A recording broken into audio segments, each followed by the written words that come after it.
go through the night so that we have that for future reference and to put on our website. While you're with us, if you could stay muted, in the chat feature, you can ask your questions. Those will come to me as the host, and then I can ask the panel members about those. Tonight, we're going to start with a brief presentation by all of them, and then we'll open it up for questions. To get us started, though, we'd love to have a poll just to see who we have in the audience. So if you can let us know, let me launch it here for you. The questions are, have you completed your housing contract, and are you a local student? So if you can answer those for us, we'd greatly appreciate it. Give us a sense of who is here this evening.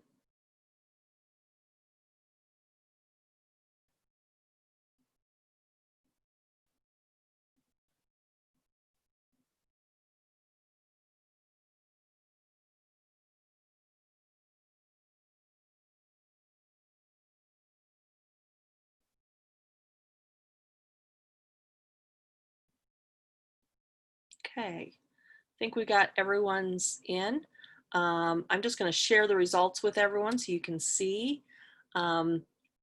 We have 80% of you have done your housing contract. We've got a few that have not, so we'll talk about that contracting process this evening.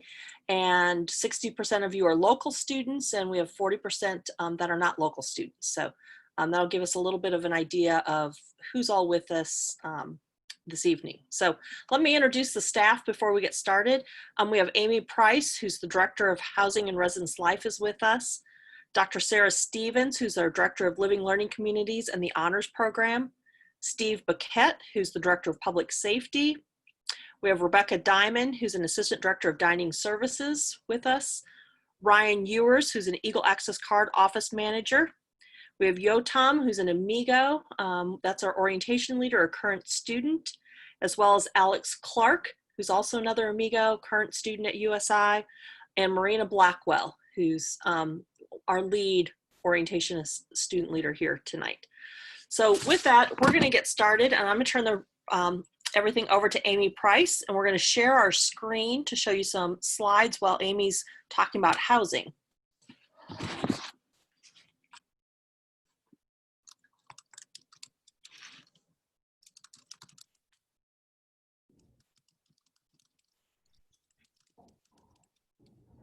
Okay. Thank you, Sarah. Sarah's our clicker tonight. So welcome, everyone.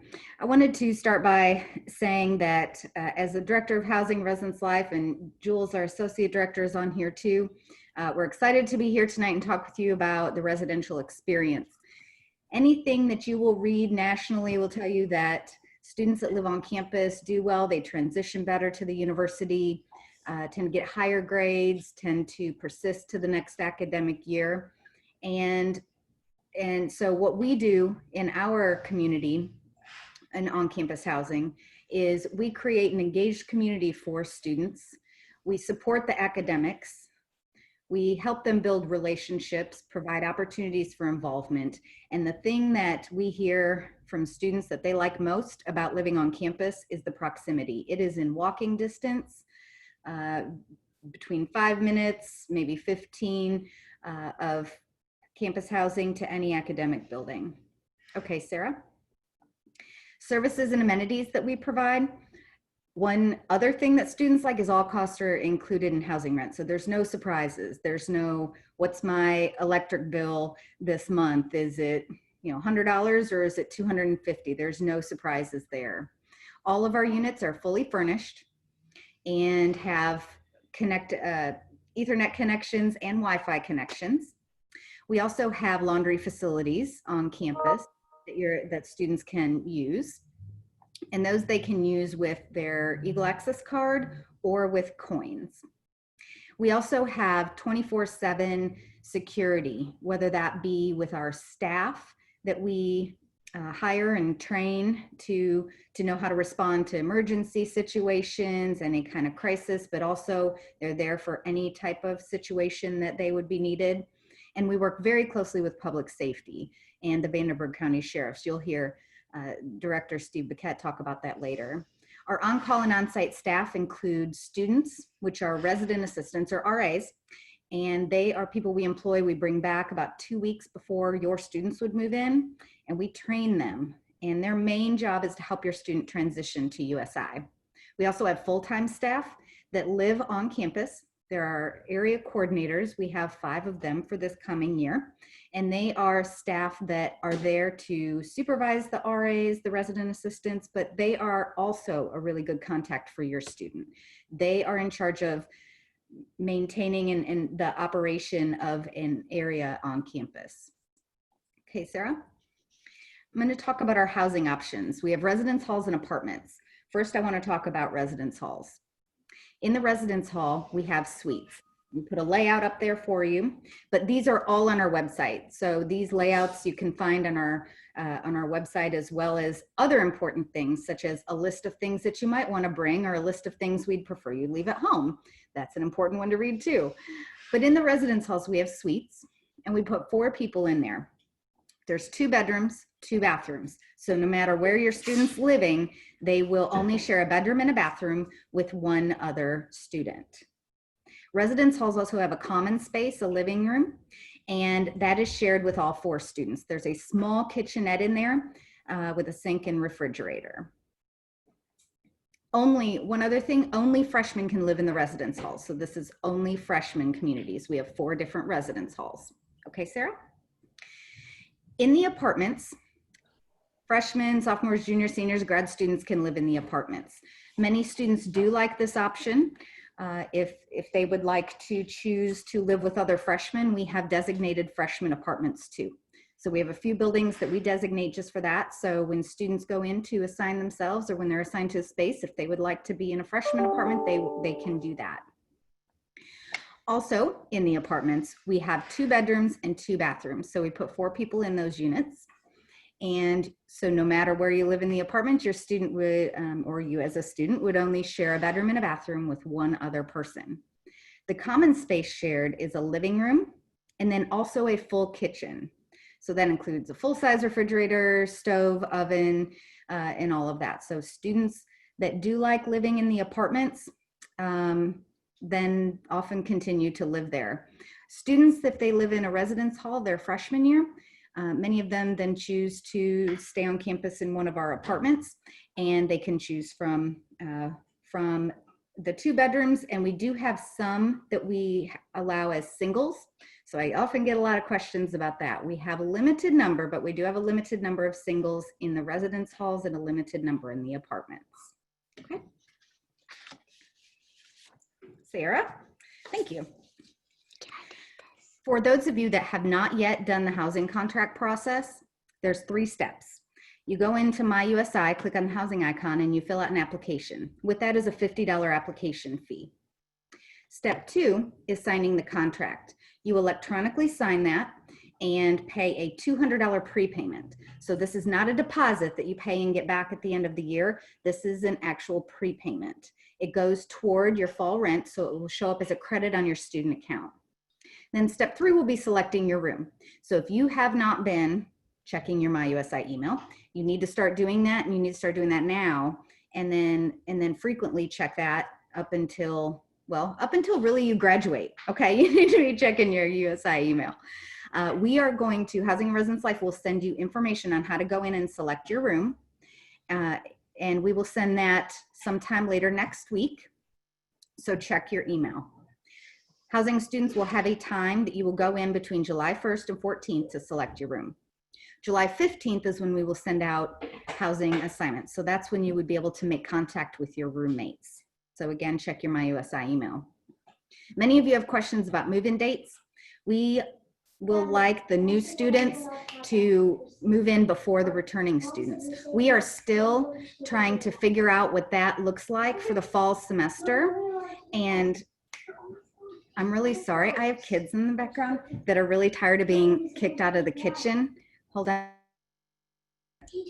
So they are very hungry, I guess. So, pardon me.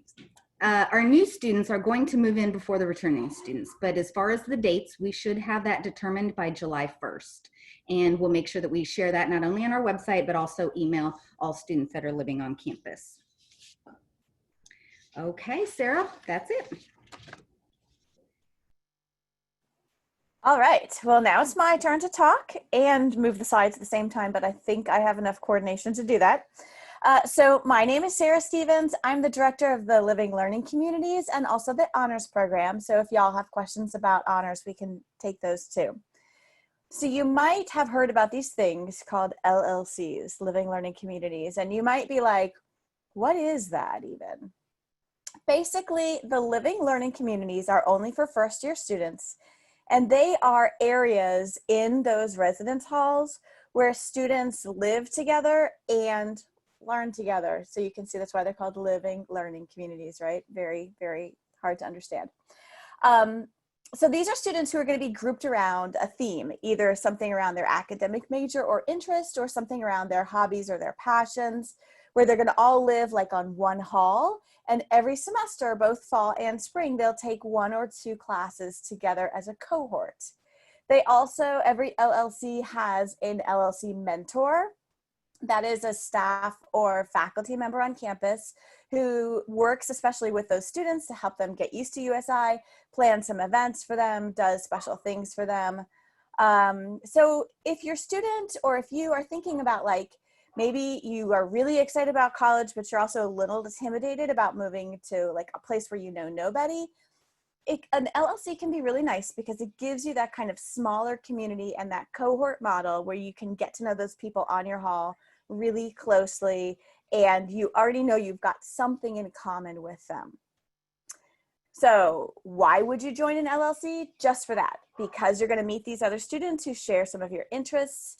Since you're going to take at least 1 class together, and you may be in other classes together too, just due to your common majors or something, you can then have nice little study groups set up, so you can do group projects together, study for exams together, kind of lean on each other for that academic support. We find on average that LLC students have higher GPAs and report higher satisfaction with their first year experience. And they stay in college, they stay at USI at higher rates. So we know we're doing something right there. Now that you're super interested in LLCs, you might be wondering, what kind of LLCs are there? We have 2 general groupings of LLCs. We have more interest-based LLCs and more academic-based LLCs. Before I even go any further though, let me emphasize that all the LLCs, even the ones that are quote unquote interest-based, they are meant to help your students succeed academically. So yes, you might be like thinking to yourself, esports and gaming, that sounds like an awesome LLC, but I don't want to just spend my time gaming. I want to make sure I'm studying too. That's the whole point of that LLC. This is going to be a group of students who have something in common. They love esports, they love gaming, with structure and an LLC mentor who can help them balance those activities and those interests with their academics and learning how to study and learning how to do all of that kind of together, right? So those interest-based LLCs you can see there, we've got creative expressions, esports and gaming, innovation and entrepreneurship, outdoor adventures, and service and leadership. Those are open to all majors, so students of any major at all can be in those, with the exception of our engineering students. Engineering students who choose to be in an LLC must be in the engineering LLC, and that's a guideline that engineering has actually given us. So in terms of those more academic-based LLCs, we have education, engineering, exploring majors. If you're in exploring majors, you don't have to come in as an undecided student. You could come in, maybe you've declared a major, but you're not like 100% sure, or you've declared a major and you're sure you want to do psychology, but you're like, I don't know what I want to do after I graduate. This is an LLC that will help you make sure you're in that right fit and that you know what you're going to do after you graduate. Maybe not like the first day you're in campus, but at some point, right? Honors, where you do need to be in the honors program, nursing and health professions, and Pott College. And for those of you who don't know, Pott College is our college of science, education, and engineering. Is that right? It may be not in that order technically, but engineering has its own, education has its own. So this is the rest of Pott College, your natural sciences, your exercise science and kinesiology majors, your math majors, things like that. And that's the basic layout of them. we do still have a limited number of spots in the LLCs, but if you are interested in LLC, I ask you please to put in your application for those right away. It is a second step, or however many step of that housing application process. You put in the application, like Amy said before. At the end of that application, it says like, hey, are you also interested in LLC? You can click to say yes, and then you can fill out the separate application for the LLCs. And if you could get those in, like tonight, tomorrow, next week, really soon, we are already trying to figure out like putting rooms together and coordinating the halls. And so it's going to help us a lot. And then we could make sure you could be part of our LLC. And I'm happy to answer all your questions about LLCs when it's time for you to ask questions. And I'm not sure who's speaking next, but I bet Carmen knows. I'm going to go to the next slide, and I'm going to mute myself. If you want to unshare for a little bit, Sarah, we're going to turn it over to Steve Paquette, who's going to talk a little bit about public safety, parking, those things that residential students need to know. Good evening, everyone, and welcome to USI. We'll talk a little bit about public safety and specifically our parking department, some of the traffic issues, and our bus service. I'd also like to recognize my Assistant Director of Public Safety, Sam Preston, who is also here on the call. Sam and I both had a prior life at the Vanderbilt County Sheriff's Office, and between the two of us have well over 60 years experience, which we have brought to USI. Public safety is a non-sworn department made up of men and women who have a background in first responding, firefighting, and also they are all EMTs. So we bring a medical aspect to our department. So we have a very quick response here on campus when somebody gets hurt, gets sick, which is very valuable to the university community. We've saved a lot of lives here. We've patched up a lot of people, bandaged a lot of cuts, and wrapped up a lot of sprained ankles. We are a 24/7 department here on campus, so we are here all the time. As I said, we are non-sworn, but we do have a law enforcement presence here on campus. A little over a year ago, we entered into an agreement with the Vanderbilt County Sheriff's Office that was funded by the state of Indiana, where 5 new deputies were hired and a new specific patrol district just for USI was created. It's the USI Patrol District. So we have deputies on campus almost 24/7. So that's another good value to the university, that quick response and law enforcement presence. Let's jump over to parking. Parking is one of the 3 main departments that make up public safety. We have that security side, we have our dispatch side, which is 24/7 in the face of the university after business hours. The parking department, though, 24/7 manages all parking here at the university. We have over 7,200 parking spots, so we don't have a parking problem here at the university. So if you hear that rumor, it's not true. We probably have a walking problem. As one past president said, the spots just may not be where you like. But if you ever need a parking spot you can't find one, you call public safety, and our number will be posted here shortly. You just call public safety and we'll find you a spot. No problem. Another big aspect of the parking department, we have a lot of special events that occur here on campus, from basketball games, baseball games, soccer matches, to VIP speakers, and they lay us on with scheduling and special events to make sure we have appropriate and safe parking for everyone that attends these events. And one of the biggest ones we have is commencement. So that is a huge undertaking and spends a lot of time for our officers to make sure that everyone is accommodated. Let me just give you our top 10 parking and traffic tips, just so that you know what you're faced with when you come here at the university. Number 1 tip is, hey, read the rules and regulations. Help you out immensely, and you can find those at the usi.edu/parking website.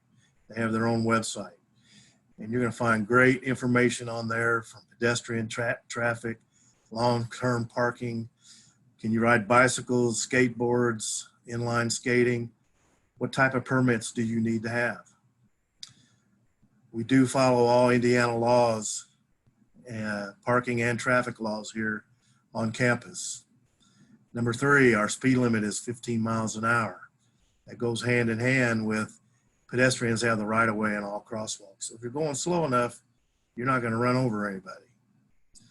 Number 6, we talked about the number of total parking spots. This is a commuter campus. They get first pick. So we talked earlier about residential neighborhoods. There are plenty of parking spots up in the residential neighborhoods. In fact, there's over an excess of 2,100 spots. But all Housing and Residence Life residents have to apply for a permit, and it's related to the area or neighborhood that you live in. So they all be color coded. Being a resident, housing resident, you cannot come down or park in the main campus area between 7:30 a.m. and 3 p.m. because of the amount of commuters that are coming here on campus. So to assist on that, the university has a contract with the Mets bus service here in the city that runs a shuttle system around campus. It starts with 2 buses until October, and then it goes up to 3. And for all practical purposes, even though COVID-19 has hit, we're going to run this service. It is subject to change, but the buses start at 7 a.m. and usually stop the last one at 9:30 in the evening. There's also a West Connection shuttle, it's called, that runs off campus and down around the local businesses east of here down the highway. And you can keep track of where these buses are at any given moment. Believe it or not, there's an app for that. It's called Double Map. So if you go to doublemapusi.com, you'll find out in real time when the buses are in service, where they are, so that you can time running out to your bus stop quick enough to catch the bus. Vehicle registrations. Housing and Residence Life students have to register their vehicles that go along with their permit. Commuter students do not, but we strongly encourage that anyone that is a commuter student register their vehicle or any vehicle you drive here on campus. Reason being, if something happens to your vehicle while it's here on campus, we know who to look up to come deal with the situation. Comes in very, very handy. The last, and number 10, most important thing, if you have any questions, call Public Safety, because we're here to help you customer service wise. If you don't know what to do, call us. We'll direct you to the right department when they do. If there's any questions, they'll post our number here, and you can call us anytime. We're 24/7. Thank you for your time. Okay, we're going to turn it over to Rebecca Diamond to talk about dining. Good evening. I also have Ryan Ewers on the call with us tonight. He is our Eagle Access card office manager. So when it gets later to the Q&A, any card related questions we'll push over to Ryan.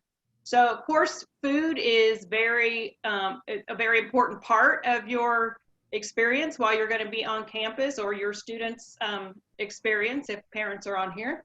One of the main questions we get is, how do I pick a meal plan? How does my student know what plan is right for them? If your student is living in the residence halls, they would need to choose from the red, white, or blue plan. There's no cooking facilities in the residence halls, so we want to make sure, and you want to make sure, that you or your student has the meals they need to eat every day. So there's a red, white, and blue, which is 9, 11, or 14 meals per week. Our week starts on Saturday morning. So every Saturday morning, those plans are issued the 9, 11, or 14, depending on what plan you choose. And then you have all week until the next Friday night to use those meals. So we have breakfast, lunch, and dinner Monday through Friday, 2 brunches on the weekend. And we've also built in what we call a meal exchange. So beginning from 7 p.m. each evening until the unit closes, 3 p.m. on the weekends, the students on a red, white, or blue can go to any of the retail units such as Chick-fil-A, Sub Connection. Our Eagle Express convenience store has an Archie's Pizzeria in it, and they can swap out those meals. Because if they don't use those meals each week, they lose them. So that's why you really want to make sure you're thinking about your style of eating when you choose a meal. Are you the type that wants breakfast, lunch, and dinner? I want it provided. I don't want to have to do any dishes, and I want all those meals provided for me. Or do I just want snacky type things in the morning and then maybe a bigger breakfast or a bigger lunch or a bigger dinner? So just think about the eating style when you're choosing your plan. Those plans also come with munch money. So you'll hear a lot of people talk about munch money. That is just like cash on the card, declining balance, can be used for anything we sell in food service except for the Starbucks gift card. You can use it at Starbucks, just not the gift card. But like our Eagle Express convenience store has school supplies, cold meds, apparel, you can use your munch money for that as well.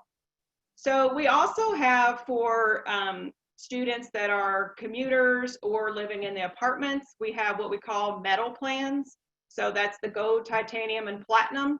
And then we have a commuter plan. Anyone, don't let the word commuter fool you. Anyone can get a commuter plan as long as they're not living in the residence hall.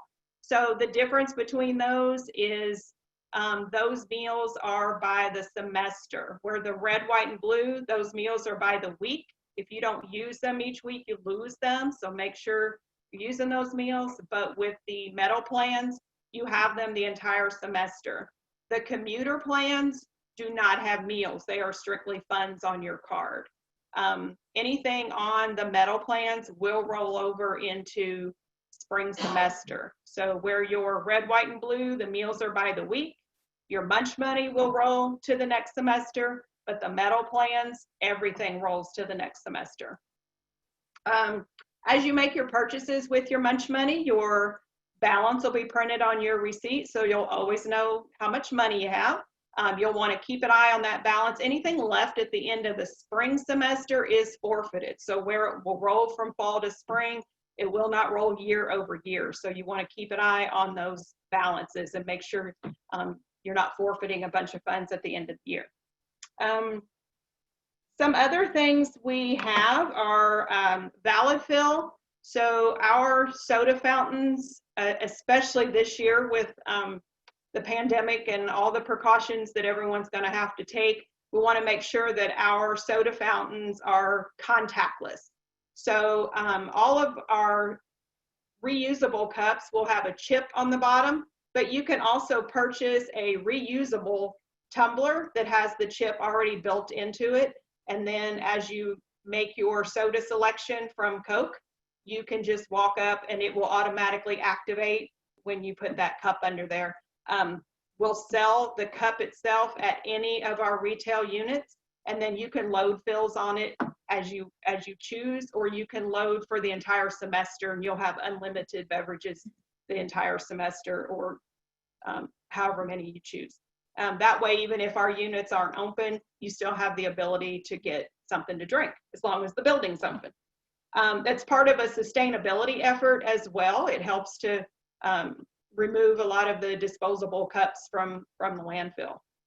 We also have an OZ system, another part of our sustainability effort, and that is a to-go container that would basically be used in our loft dining room, which is where most of anyone that's on a meal plan, that's where your meals would be purchased.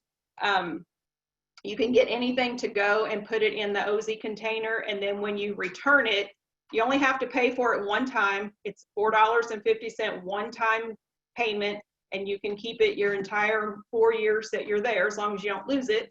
And then you can put your meals in it to go, and then you return it unwashed. You don't even have to wash it. There's a receptacle right inside UC West store, and then there's a receptacle right inside the loft at the dish return, and you'll get a token. A token will come out, and that's how you'll use it to get another one the next time you need to get one. Another thing we offer, which will be very popular this year, is Grubhub. So anyone that's not wanting to be around a lot of people in the units, and there will be a lot of people, just so you're aware and prepared, We're working on what we're going to do with seating and rerouting lines and things like that. But if you want to just come in and get your food and go, you would just download the Grubhub app, either through the Play Store or the iStore, and look for USI in there, and then all of our units would pop up. And you can link your Eagle Access card to that, so it would just pull the funds right from your account. So you don't have to worry about paying. Well, you have to pay, but it would already be paid for, and you would just go in, pick up your food, and go. So you can pre-order, avoid those lines, and just grab your food and scoot on out. Other than jobs, I mean, if anyone's interested in a job, and maybe we'll talk about that later, but SodexoUSA.jobs, we hire a lot of students. We need a lot of students to work in our units throughout the year. We pay $9 an hour for every hour that they work, plus we put $1 per hour on their Eagle Access card to go towards meals. We provide pretty much the entire uniform except for black slacks. And if you work in Chick-fil-A, we would provide the slacks as well. We even provide the shoes. And I guess if you have any questions, you can go to usi.sodexomyway.com. That's our website. Any other questions you need answers to, you can email us at foodmealplans@usi.edu. And we'll be happy to answer any questions for you later that you have tonight. That's it. Okay. Sarah, can you put up the last slide in that PowerPoint? And we're going to leave this up for a little while. Here's contact information. So if you want to take a picture of it, so that later you would be able to contact people individually, individual departments for everyone. So we'll leave that up for a little while we start answering some questions. So you can gladly take a picture. So Rebecca, we're going to start with you. Either you or Ryan can probably answer this. Some of the individuals have already signed up for meal plans, but they don't remember what they chose. So can they go into My USI or somewhere to check that? And then can they change their plan before school starts? I'll take that one. They can't currently check them because we don't have them loaded into the system. We don't have them loaded into the system yet. Normally you would be able to go into My USI, click on the picture of the Eagle Access card, and it would bring you to what we call e-accounts, to where you could see what meal plan you have, see your balances, see your transaction history and all that. We do not have that loaded yet. We look to have that loaded here in the next couple of weeks, but at this time it's not loaded. If they want to just send us an email, if you see the second from the bottom, the food meal plans at usi.edu, send us an email with the plan you want. We'll make sure that's the one you get. Okay. Another dining, we're going to stay with dining for a little bit here. So they've heard rumors that meals will be prepackaged due to COVID-19. Is that true? And if so, what does that mean? Or what options will there be because of COVID-19? Yeah, that is not true. There are very limited things that will be prepackaged. I know I saw a question about that on the Parents and Family Facebook page, that some of the other universities were going to that. Of course, a lot of our units have things that are packaged and bagged and you take with you anyway. But as far as the loft dining room goes, the only thing we are looking at prepackaging at this time would be the salad bar. So we cannot have any kind of self-serve areas like the salad bar. So what we're looking to do is use that salad bar area as a space where we can put prepackaged salads, fruit cups, parfaits, things like that. So that would be more of a grab and go option. But the way it stands right now are other stations in the loft dining room. And I forgot to say that a meal on the meal plan actually consists of an entree, 3 sides, and a drink. So they would still have that ability to go in there and choose whatever they want.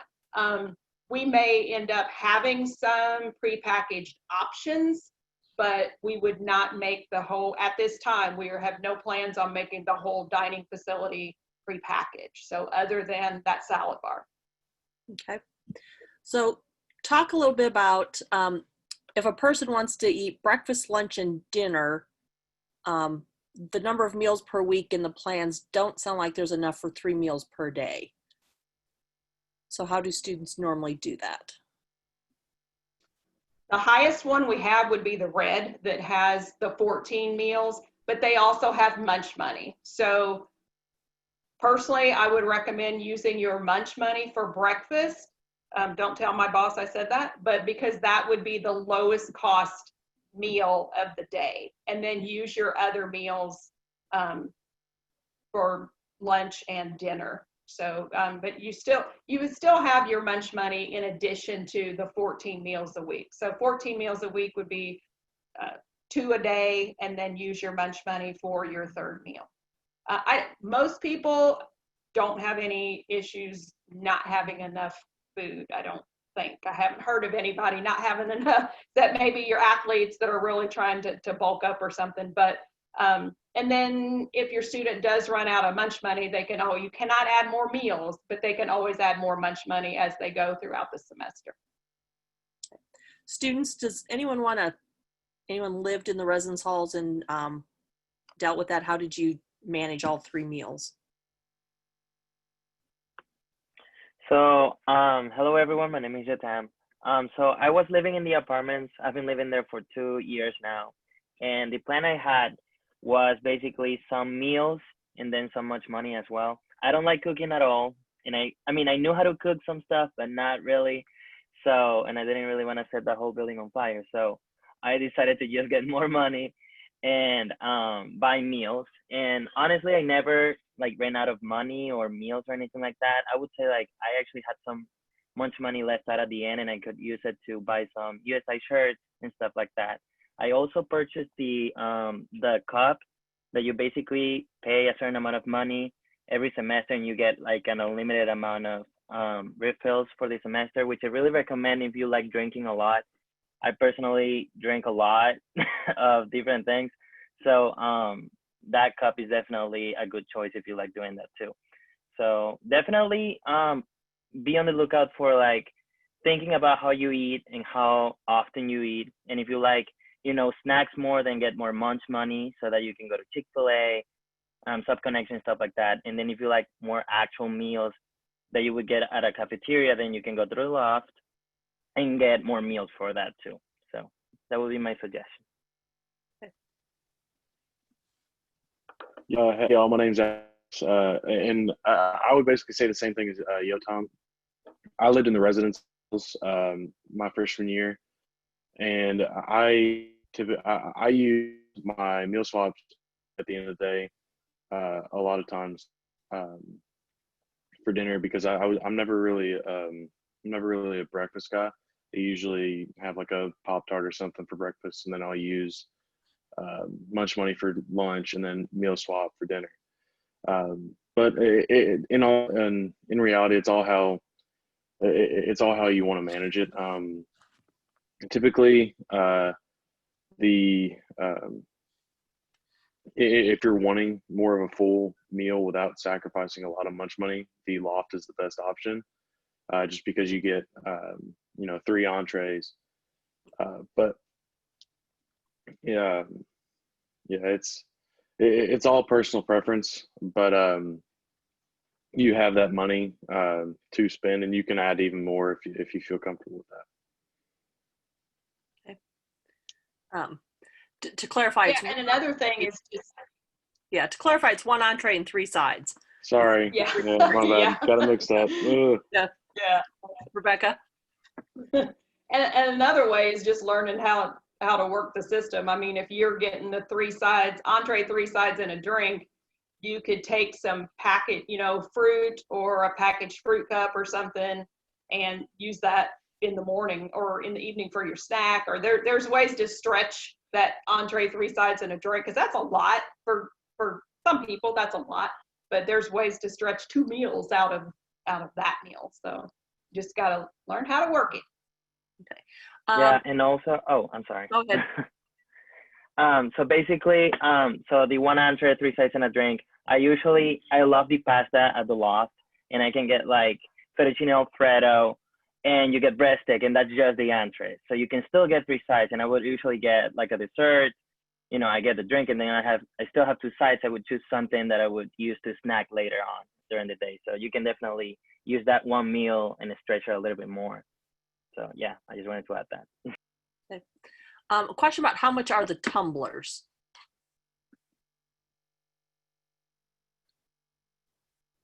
They're $6.99.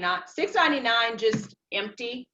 And then I think the unlimited refill for the entire semester is $44.99. So you pay that once, you never have to buy another drink.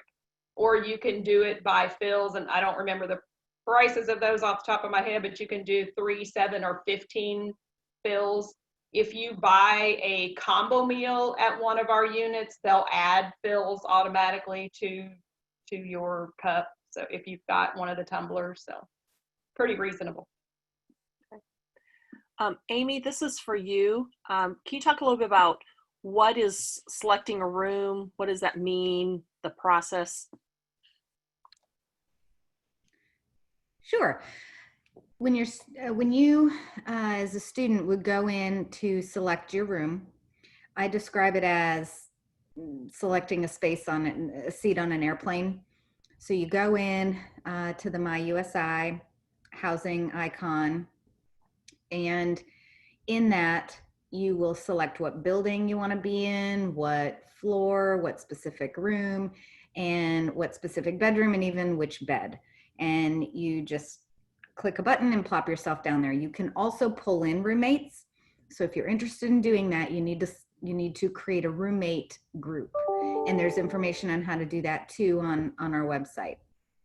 So it's really simple process.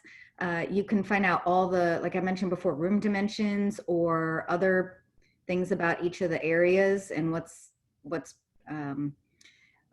like where's the community center and the C-store, what buildings is that close to, or like in the residence halls, Sarah talked about those would be Ruston, Nobannon Hall. So if you are in an LLC, Living Learning Community, you will not actually go in and select your space. So we actually will do that for you because those LLCs are grouped together. Okay. Can you, you or Jules White, who's the Associate Director of Housing, she's on here too, talk a little about how students might go about finding roommates?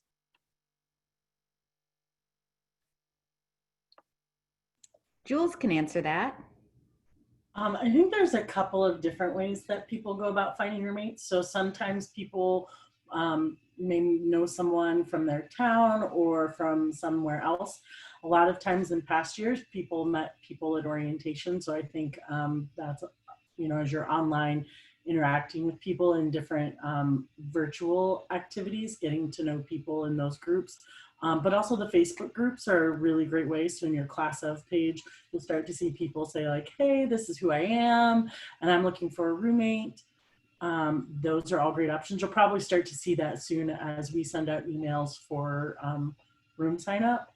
I think a few of the important things to ask your future roommate is, how do you like the temperature? And what does clean mean to you? Also, do you go to bed early or late?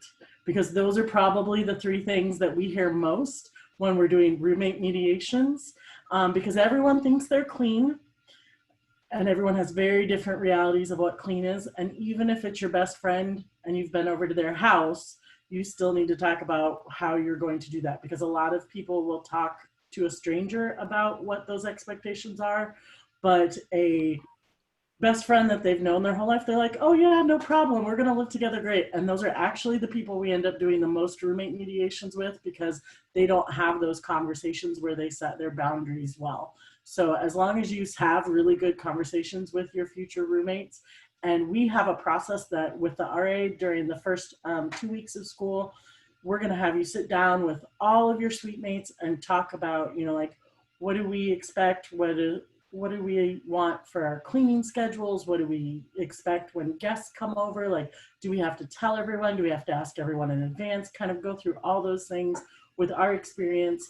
We'll ask you the questions. So it'll be a really good experience to go through with your RA, great way to get to know them, get to know your peers in your suite, and then also to talk through kind of what those expectations are. And then sometimes we have to go back and revisit that, because what you come in the first day, you may have one feeling, and then come October, you're like, you know, I don't really care if someone comes over and studies at 10 p.m. because now I'm doing an intramural team that I'm out that late as well.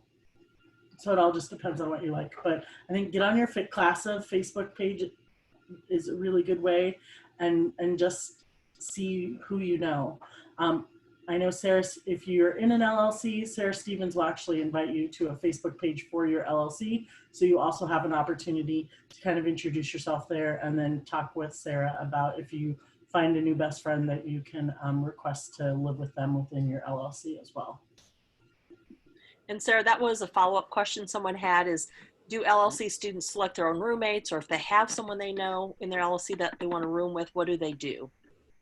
So if they have someone that they know they want to room with in an LLC, we actually have a special roommate request form that they should have actually gotten in their acceptance email to the LLC. But if they haven't, just email that main LLC address and be like, hey, can you send me the roommate request form?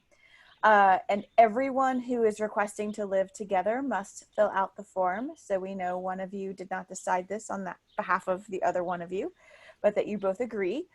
And you can do that for roommates and suite mates. But it's okay if you don't request a roommate in the LLC. We do our very best to match people. We look at the little housing questionnaire that you fill out. We look at majors. We look at kind of where you're from. We try to find people who seem like they may have some similar interests and similar habits in terms of like temperature and study habits and things like that to put you together. So we'll do the matching for you if you don't happen to find somebody, but if you do, just let us know. Okay. Steve, can you talk a little bit about where and when they register their vehicle and when would they get their parking permit?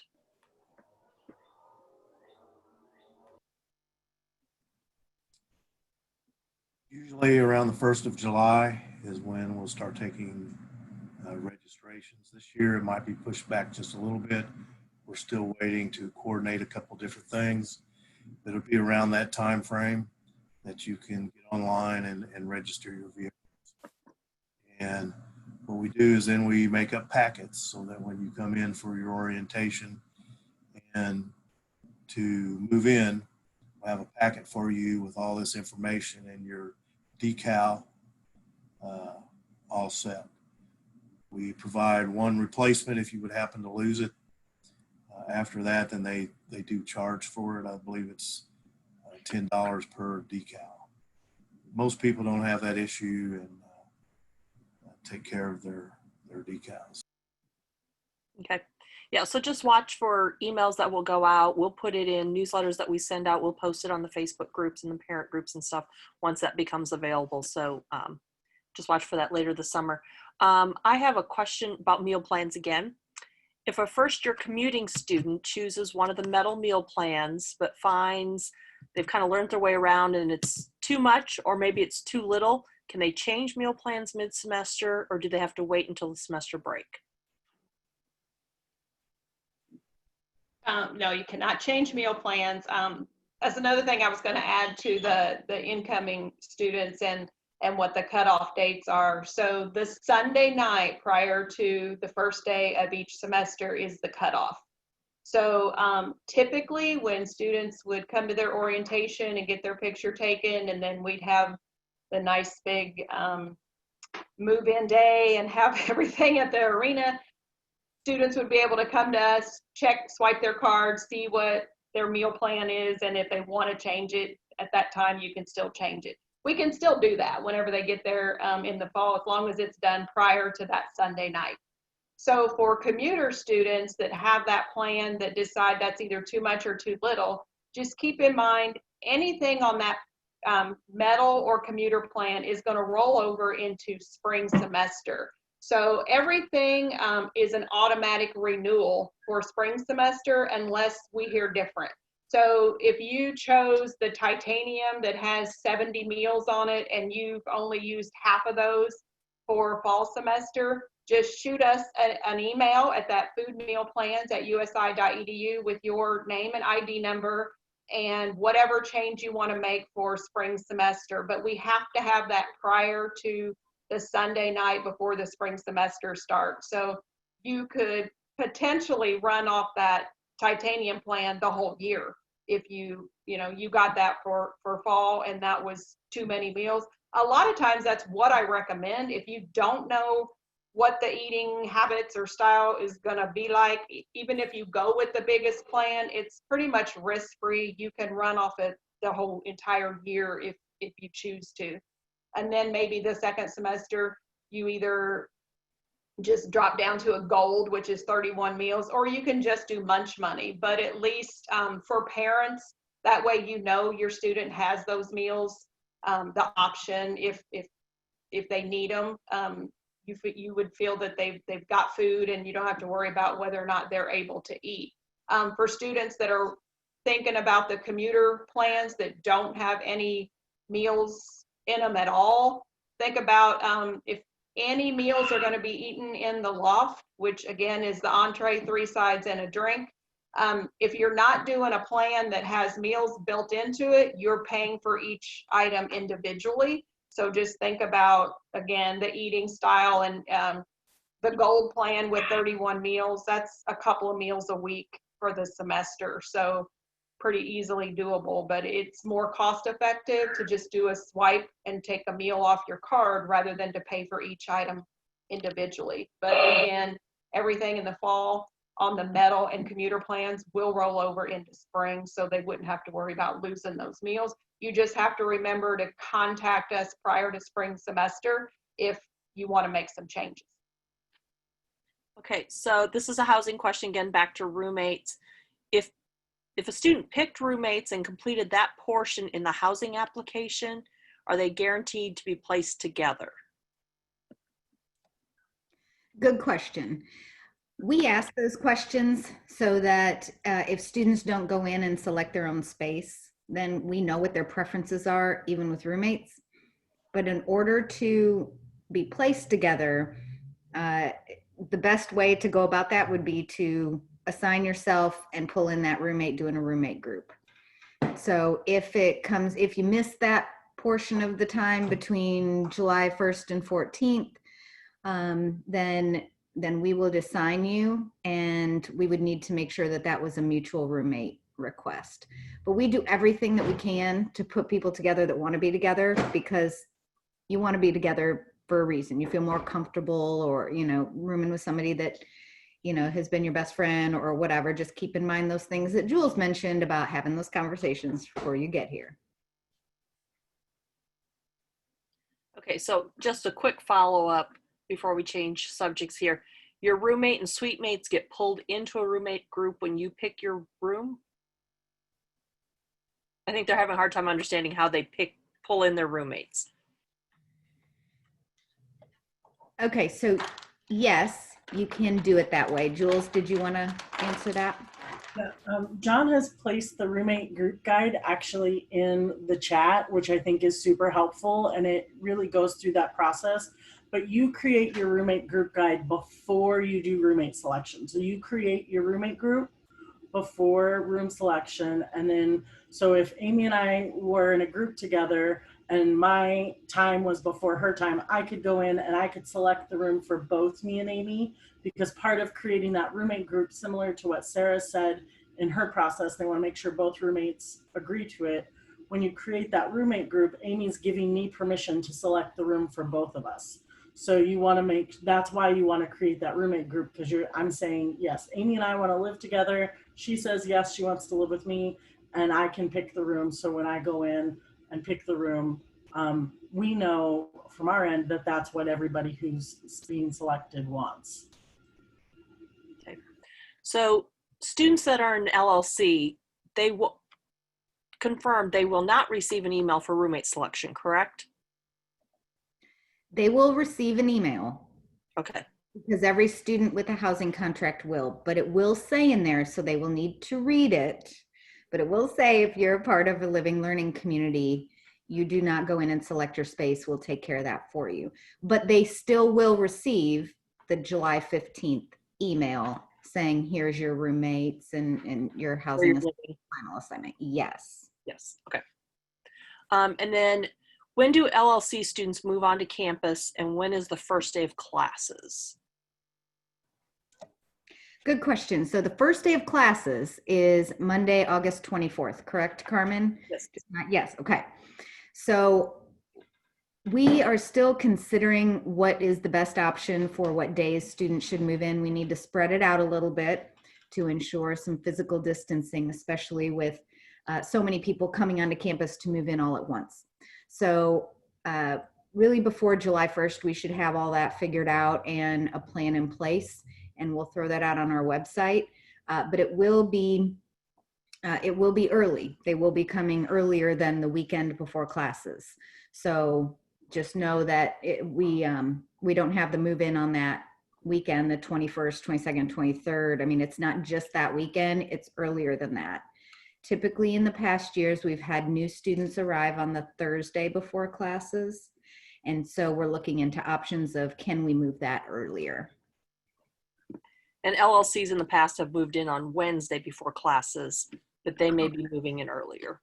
So yes, in our plan, we're looking at, can we have a day or two that LLCs move in earlier than all of the other students? We're looking at that week before classes start. So maybe don't make any plans to be, I don't know, out of town or doing something completely different, that week before classes, because it'll be sometime in there with an exact plan to be shared soon. Okay. Jules, maybe you can talk about this. If you don't have a roommate, how does room selection work? Sure. So if you don't have a roommate, there's two things that can happen. One, you can go in and select a building, and if there's an empty space, you can select an empty space, but that means that other half of the space is available to you. Or if you go in and you see a room is half full, what you can do is you can actually hover over that person and their preferences will come up. So like I said, some of those important things about bedtime and temperature, you'll be able to see some of those things. So like, I like to sleep at like 65 degrees, and I know people who like to sleep at like 78 degrees, and them and I would not be good roommates. So you want to make sure that you're looking at what are those things that are really important to you, and what are those things that you're like, I don't really care for house rap music, but I could deal with it because I'm a country girl, because they sleep at the right room temperature, because that's more important to me. But so you'll be able to hover over that and then still pick into that room if you want to. Okay. So can you request a room? Can you request a room alone, but still have two suite mates on the other side?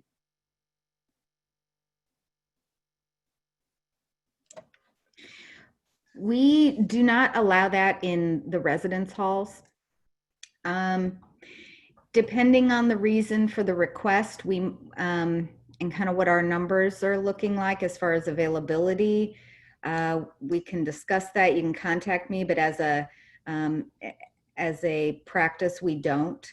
If you want a single room, then typically it's one of the 2-person, 2-bedroom space apartments that we have on campus. And so you would have your own bedroom and the other person would have their own bedroom. And so there will be a few of those hopefully still available for new students. Our returning students have already assigned themselves. And so I can't necessarily say yes, but I don't want to say completely no. So contact me and we'll talk about your individual situations. You may have more information that is better shared offline. Okay, so if LLC members on campus move in on campus earlier, when do meal plans start? That is still under discussion. Because Yeah. that will depend on what happens with move-in. That's still, there's a lot of things hinging on those decisions right now. So when move-in is determined, that's when we'll determine when meal plans start. we do promise that we will make sure people aren't living on campus with no access to food. Okay, so whatever happens, if that's meal plans as soon as people move on, if that's other ways that your students are getting meals, you know, we're not going to like have a bunch of people living in residence halls where there isn't a kitchen and be like, fend for yourselves, go forage in the woods. We will figure out food options, and we're working really hard to figure out that whole welcome week and move in process right now, because we want to have a great experience for your students. We want to get everybody attached to campus and, you know, feeling great about being there. And we are also working on keeping people safe as possible. And so it's just a lot of logistical stuff, technical term. Right. And as soon as those decisions are made, we'll start getting information out, most likely through our website or social media, as quickly as we can. So are there places online where there's pictures of the rooms populated with furniture and, you know, like things that students have brought so they can get an idea of what would fit and what would be needed?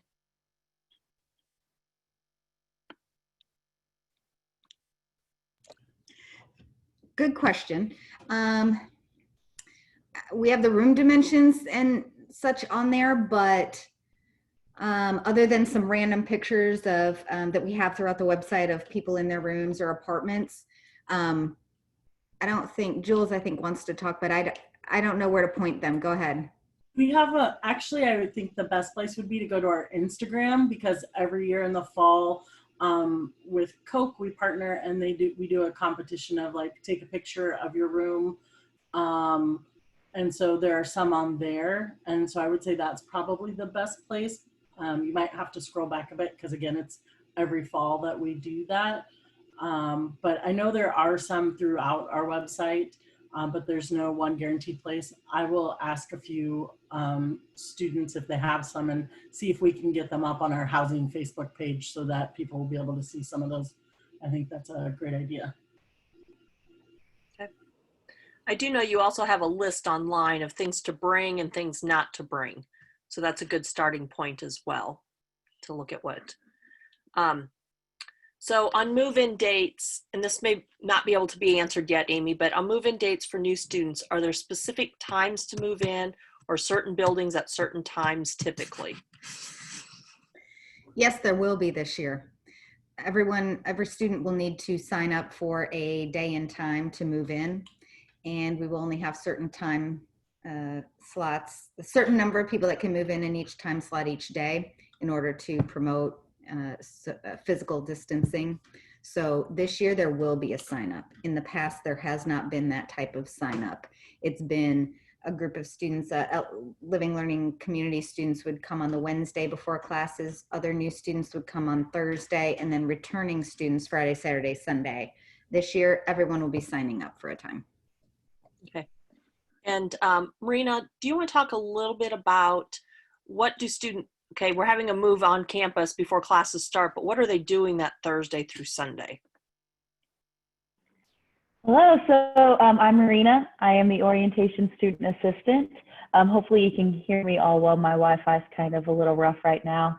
But we are still planning all those different events, and we're trying to make sure that they are events that are exciting and where you get to meet new people, but they also are safe for all students and maintaining social distance and all that different stuff. But we will have a lot of great events for you. We are still in the process of planning those, but hopefully we'll have those set soon. Yeah. So don't worry, we have stuff to keep your students busy while they're with us before classes get started. And it's a great time for them to start to get to know other people and feel like this is their home. So Ryan, a question about Eagle Access cards.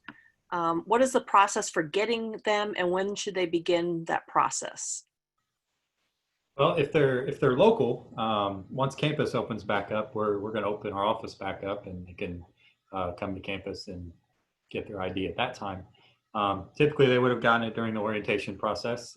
We're still working out how we're going to do it with, move in and, trying to find some space to kind of social distance, as they say, so that we can do it in a safe manner. So we're still trying to work through that. Once we get those details ironed out, we will communicate that with the students. So campus is opening up back up July 6th. I wouldn't run to campus on July 6th though. Let us all get back to campus and get used to being back on campus. But after that, the next week or so, I would call ahead and find out protocol, but to come on campus if you're local and get your ID picture taken and get your ID in advance. Otherwise, we will have options once you're moving in to make that happen. So we have used our time and Yeah, then and I believe their hours are 8:30 to 3. okay. So we have used our time and then some. If you have more questions, we have put back up on here email addresses. If you don't know who to ask the question, just send it to orientation@usi.edu and we'll be happy to forward that on or answer the question ourselves. We would love for you to give us some feedback on the event today, and I'm going to put up another poll up here just to give us kind of, was this worth your time? Did it help you prepare for starting classes at USI? And hope you enjoy this. Hope you join us for other future orientation Zoom series. We have another one next Thursday night on academic life, where we'll talk about academic resources, support programs to be successful in the classroom, and other opportunities related to your academic major here on campus. So please stay tuned for future ones. And thank you very much for being with us this evening. And I hope you have a great weekend coming up. Thank you.